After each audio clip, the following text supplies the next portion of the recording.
Muy buenas noches, mi nombre es María del Mar Muñoz Mosquera, pertenezco a ciudad de Palmira Valle, matriculada en la carrera de agronomía. El tema que me tocó exponer es el cloroplasto. El cloroplasto se encuentra conformado por un estroma, una laminilla, una tilacoide, una grana, una membrana interna, una intermembrana, una membrana externa, un granulo de almidón, un ribosoma, un ADN del cloroplasto, y un glóbulo de Peters. Así encontramos conformado nuestro cloroplasto. Ahora quiero entrar a contarles qué son los cloroplastos. Los cloroplastos son organulos celulares de los vegetales y de las algas verdes. Estos se encargan de llevar a cabo la fotosíntesis. Los cloroplastos siempre los vamos a encontrar porque son los organismos eucariotas. Se encuentran en grandes cantidades y sus tamaños son variables. Por lo general, estos cloroplastos son óvalos o esféricos. Asimismo, los cloroplastos cumplen con diferentes funciones en las plantas, por lo cual se encuentran distribuidas de manera uniforme en el citoplasma de las células. Por otra parte, también quiero contarles que los cloroplastos tienen unas características muy importantes, como cuáles. Tienen una envoltura compuesta por dos membranas concéntricas que poseen vesículas tilacoides, las cuales contienen los pigmentos fotosintéticos, como la clorofila y demás sustancias que transforman la energía luminosa en energía química.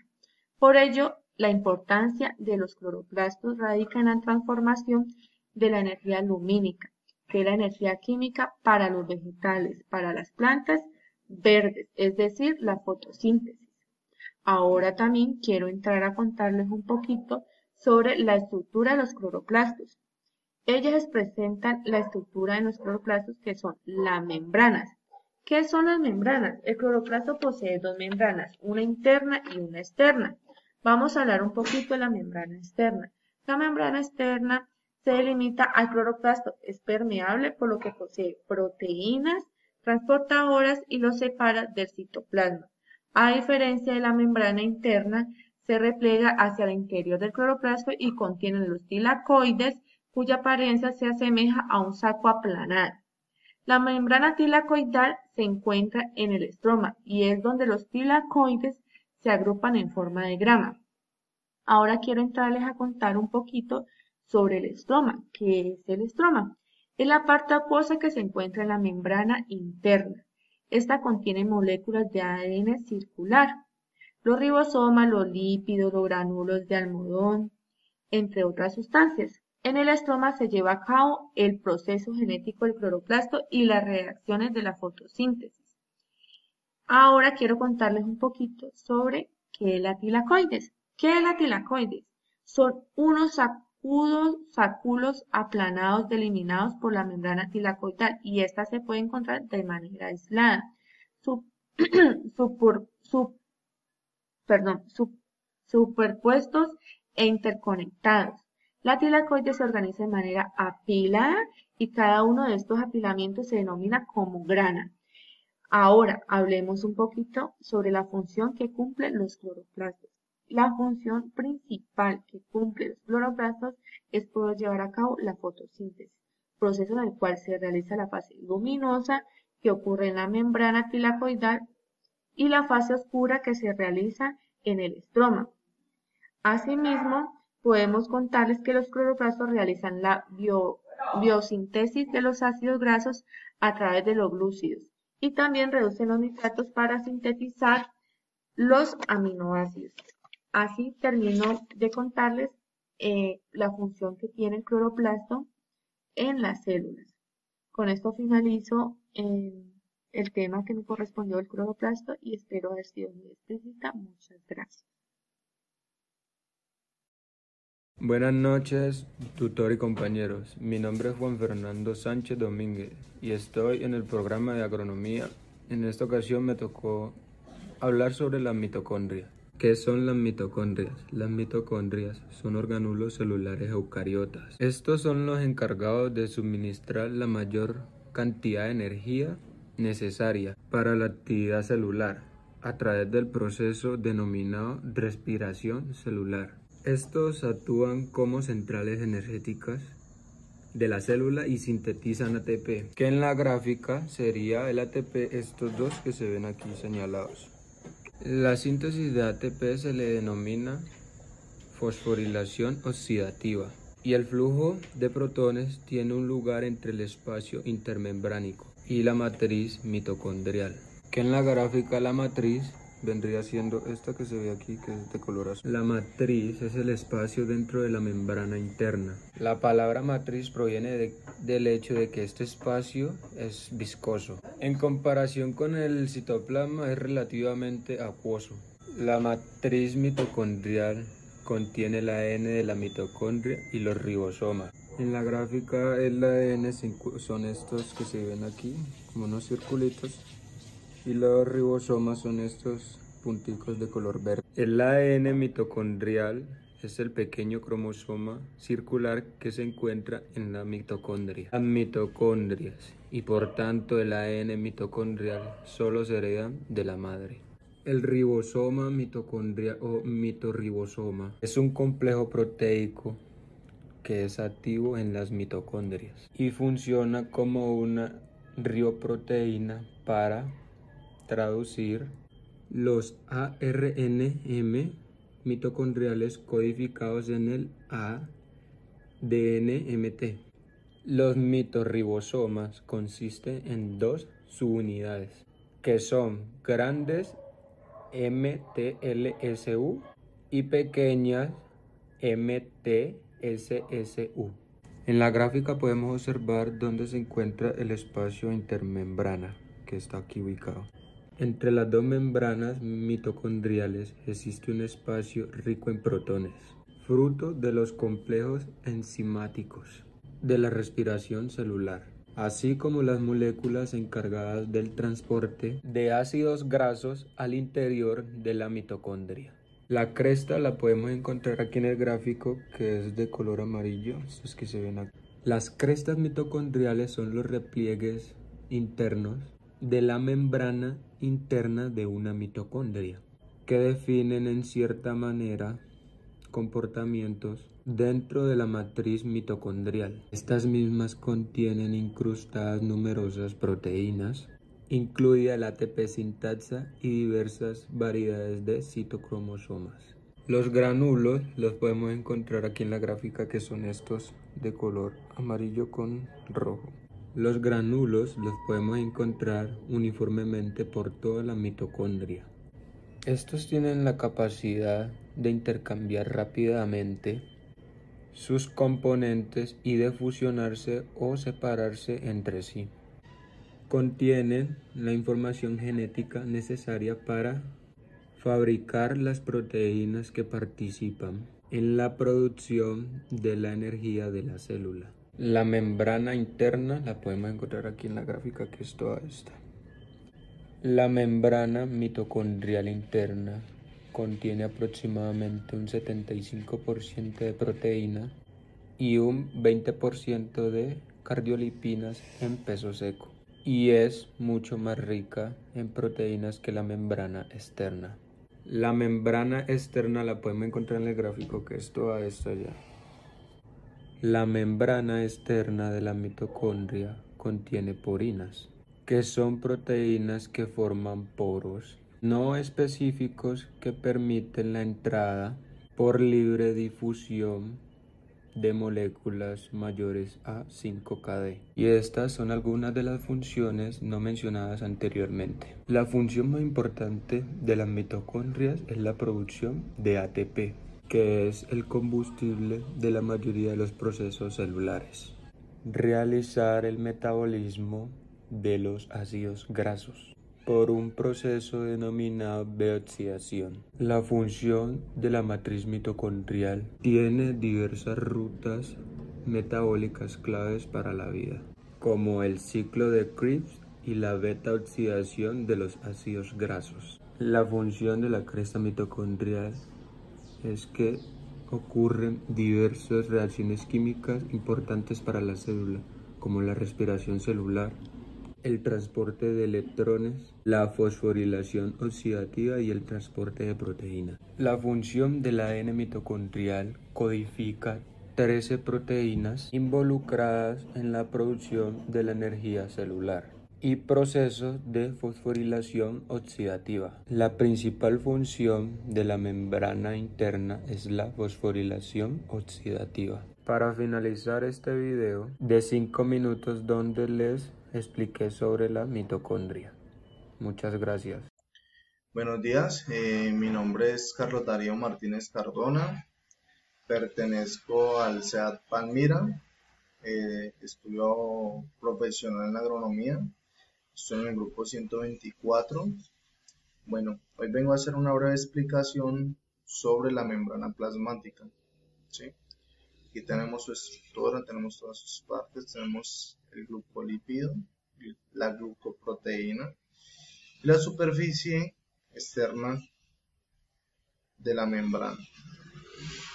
Tenemos la bicapa de los fosfolípidos y aquí tenemos un dibujito de la célula, ¿sí? Que no se alcanza a apreciar bien. Tenemos la superficie interna de la membrana, tenemos las proteínas, acá tenemos los filamentos del citoesqueleto y tenemos el colesterol, que es una parte que ayuda a darle la estructura a la membrana plasmática, y la hidrofílica, ¿sí?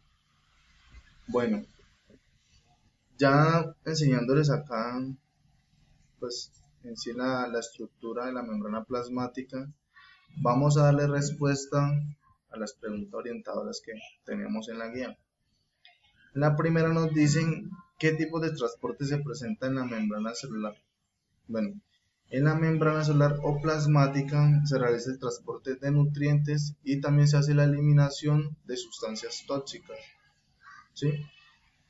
En la segunda pregunta nos dice cuáles estructuras de la membrana plasmática participan en el transporte activo y cuál en el transporte pasivo. Bueno, en estos dos transportes, en el transporte activo tenemos dos órganos que utilizan energía, ¿sí? Y en pasiva aquella que no necesita energía. Bueno, voy a tratar de explicar un poco cómo es ese transporte. Digamos que tenemos un espacio donde tenemos muchas moléculas, ¿sí? Y quieren pasar a otro espacio donde hay menor concentración de moléculas. Entonces, ¿qué va a pasar? Ahí va a haber, si estas moléculas que tienen más cantidad, o sea, estas tienen más concentración de moléculas, le va a ser más fácil transportarse a un espacio donde hay menos concentración de moléculas. Este sería un transporte pasivo, ¿sí? A lo contrario, que sería pasar del lado donde hay menos concentración de moléculas a pasar a un lugar donde hay mayor concentración de moléculas.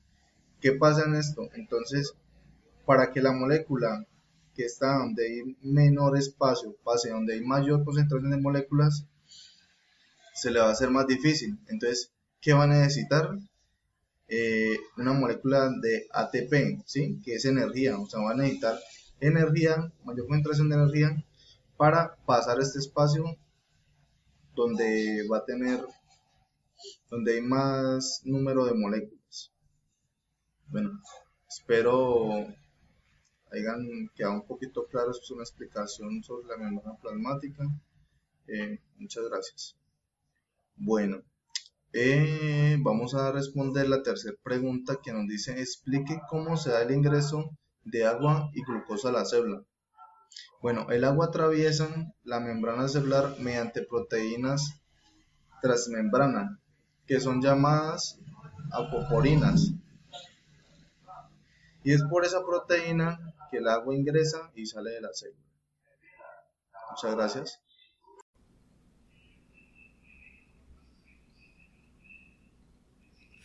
Muy buenas tardes, mi nombre es María Alejandra Hernández Leal, me encuentro en la Facultad de Agronomía en el SEAD Palmira. Y hoy les vengo a exponer sobre el núcleo. Aquí pueden observar el dibujo del núcleo con sus partes, las cuales ahorita vamos a explicar. pero primeramente vamos a definir qué es el núcleo. El núcleo es la estructura característica de la célula eucariota, siendo su componente de mayor tamaño. Dentro del núcleo se encuentra el ADN, con la información genética y las instrucciones necesarias para que la célula pueda realizar sus funciones vitales.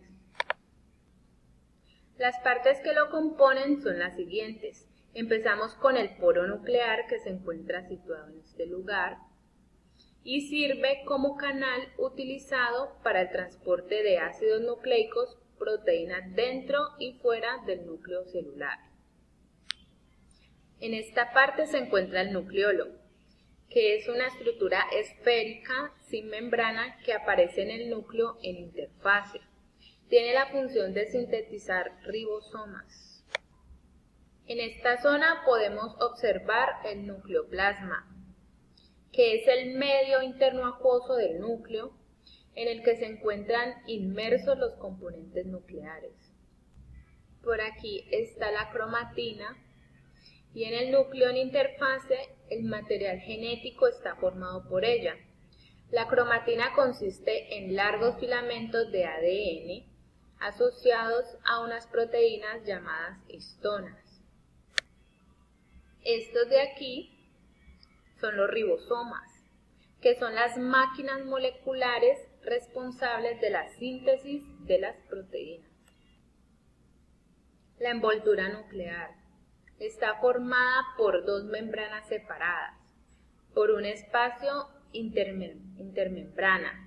La membrana externa lleva ribosomas adheridos y continúa con las membranas del retículo endoplasmático.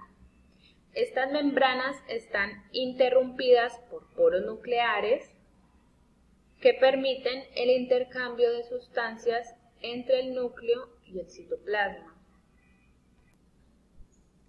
¿Qué procesos de importancia biológica ocurren en el núcleo?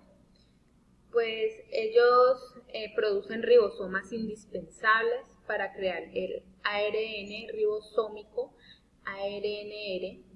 También organiza los genes en cromosomas específicos, lo cual permite la división celular y facilita la labor de transcripción de su contenido.